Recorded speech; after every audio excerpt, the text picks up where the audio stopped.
டெல்லியின் புதிய முதலமைச்சராக கல்வி மற்றும் பொதுப்பணித்துறை அமைச்சராக உள்ள அதிஷி தேர்வு செய்யப்பட்டுள்ளதாக தகவல் வெளியாகியுள்ளது. விவரங்களை நம்முடைய செய்தியாளர் ராஜகுமரன் வழங்கிட கேட்கலாம். ராஜகுமரன், வணக்கம். இந்த தகவல் தொடர்பான விரிவான விவரங்கள். வணக்கம். டெல்லியின் புதிய முதலமைச்சராக அதிஷி பொறுப்பேற்றுக் கொள்வார் என்று தகவல் வெளியாகி இருக்கின்றது. டெல்லியின் முதலமைச்சராக இருந்த அரவிந்த் கெஜ்ரிவால் தன்னுடைய பதவியை இன்று மாலைக்கு முன்பாக ராஜினாமா செய்ய உள்ள நிலையில் அடுத்த முதலமைச்சர் யார் என்பதை தேர்வு செய்வதற்கான அந்த கூட்டமானது தற்போது நடைபெற்று வருகின்றது. அந்த கூட்டத்தில் டெல்லியின் புதிய முதலமைச்சராக அதிஷியை தேர்வு செய்வதற்காக ஆம் ஆத்மியினுடைய பெரும்பாலான சட்டமன்ற உறுப்பினர்கள் விருப்பம் தெரிவித்துள்ளதாக தெரிய வந்திருக்கின்றது.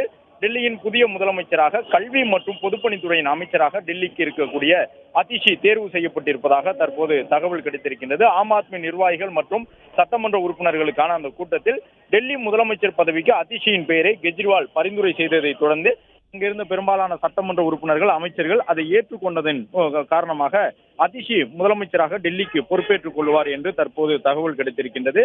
ஏற்கனவே அரவிந்த் கெஜ்ரிவால், மணீஷ் சிசோடியா, சத்யேந்தர் ஜெயின் போன்ற மூத்த தலைவர்கள், ஆம் ஆத்மியினுடைய தலைவர்கள் பூண்டோடு டெல்லியில் இருக்கக்கூடிய திகார் சிறையில் அடைக்கப்பட்டிருந்தார்கள். அந்த காலகட்டத்தில் ஆம் ஆத்மி கட்சி ஒரு மிகப்பெரிய நெருக்கடி நிலையை எதிர்கொண்டிருந்தது. குறிப்பாக ஆம் ஆத்மியினுடைய முக்கிய தலைவர்கள் அனைவருமே பாஜக, காங்கிரஸை நோக்கி சென்று விடுவார்களோ என்ற ஒரு அரசியல் நெருக்கடி அந்த கட்சிக்கு ஏற்பட்டிருந்தது. அந்த சூழ்நிலையிலும் அதிஷி ஆம் ஆத்மி கட்சியை காப்பாற்றியதுடன் மட்டுமல்லாமல் ஆட்சி நிர்வாகத்திலும் கவனம் செலுத்தி வந்தார். எனவே அதிஷிக்கு முன்னுரிமை தரக்கூடிய வகையில் தற்பொழுது இந்த முடிவினை அரவிந்த் கெஜ்ரிவால் எடுத்திருப்பதாகவும் அதை அனைத்து ஆம் ஆத்மி கட்சியினுடைய சட்டமன்ற உறுப்பினர்களும் 60 உறுப்பினர்களை கொண்டு அவர்களில் பெரும்பான்மையானவர் ஏற்றுக்கொண்டதை தொடர்ந்து அதிஷி டெல்லியின் முதலமைச்சராக பொறுப்பேற்றுக் கொள்வார் என்று தகவல் வெளியாகி இருக்கின்றது. இன்று மாலை தன்னுடைய ராஜினாமா கடிதத்தை வழங்கக்கூடிய அரவிந்த் கெஜ்ரிவால் அதன் தொடர்ச்சியாக அதிஷியை சட்டமன்ற குழு உறுப்பினர்கள் மூலமாக ஒருமனதாக தேர்வு செய்வதற்கான அந்த ஒரு அறிவிப்பினையும் அவர் ஆளுநர் மத்தியிலே தெரிவித்து அதிஷியை முதலமைச்சராக்குவதற்கான நடவடிக்கைகள் மேற்கொள்ளப்படும் என்று தகவல் வெளியாகி இருக்கின்றது. டெல்லியை பொறுத்தவரை வரும் பிப்ரவரி மாதத்தில் அந்த யூனியன் பிரதேசத்திற்கான சட்டமன்ற தேர்தல் நடைபெற வேண்டும்.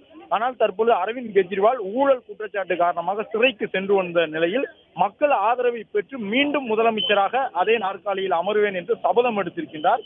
எனவே அதற்கு ஏற்ற முறையில் தேர்தல் ஆணையம் டெல்லிக்கான சட்டமன்ற தேர்தலை விரைவாக நடத்த வேண்டும். குறிப்பாக அக்டோபர் இறுதி அல்லது நவம்பர் தொடக்கத்திலேயே டெல்லிக்கு தேர்தல் நடத்தப்பட வேண்டும் என்கின்ற ஒரு கோரிக்கையினை தேர்தல் ஆணையத்திற்கு முன்வைத்திருக்கின்றார். அது மட்டுமல்லாமல் சட்டமன்ற தேர்தலை எதிர்கொள்வதற்கான பணிகளை ஆம் ஆத்மி கட்சி முழு மூச்சாக தற்பொழுது ஈடுபட தொடங்கி இருக்கின்றார்கள்.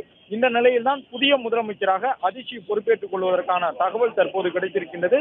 இன்று மாலை ஆளுநர் மாளிகைக்கு செல்லக்கூடிய ஆம் ஆத்மி கட்சியின் உறுப்பினர்கள் அது குறித்து ஆளுநரிடம் கோரிக்கை வைக்க உள்ளனர்.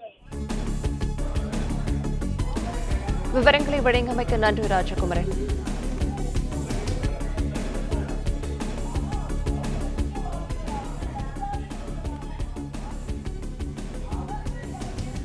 டெல்லியின் புதிய முதலமைச்சராக கல்வி மற்றும் பொதுப்பணித்துறை அமைச்சராக உள்ள அதிஷி தேர்வு செய்யப்பட உள்ளதாக தகவல் வெளியாகியுள்ளது. ஆம் ஆத்மி நிர்வாகிகள் மற்றும் எம்எல்ஏக்கள் கூட்டத்தில் டெல்லி முதல்வர் பதவிக்கு அதிஷி பெயரை கெஜ்ரிவால் பரிந்துரை செய்ததாக தகவல் வெளியாகியுள்ளது.